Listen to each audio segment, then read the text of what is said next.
যে পশুর একটি দাঁতও নাই অথবা এত বেশি দাঁত পড়ে গেছে ঘাস বা খাদ্য ইত্যাদি চিবিয়ে খেতে পারে না, এমন পশু দ্বারা কোরবানি করা জায়েজ নেই। আবার শুনেন, যে পশুর দাঁত একেবারে নাই অথবা এমন কিছু দাঁত আছে যেই দাঁত দ্বারা সে ঘাস বা খাদ্য চিবাতে পারে না, ভালোভাবে চিবিয়ে খেতে পারে না, এমন পশু দ্বারা কোরবানি করা জায়েজ নাই। এজন্য পশু কেনার সময় চোখ চেক করবেন, কান চেক করবেন, লেজ চেক করবেন, দাঁত চেক করবেন, এগুলা ঠিক আছে কিনা, শিং চেক করবেন। আল্লাহ সকলকে পশু কেনার ক্ষেত্রে সতর্কতা অবলম্বন করার তৌফিক দান করেন। দাঁত নাই এমন পশু আমরা কোরবানি দিব না।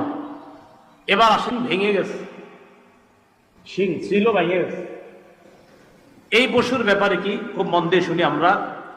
শিং যদি গোড়া থেকে ভাঙে, পশুর শিং একদম গোড়া থেকে ভাঙছে,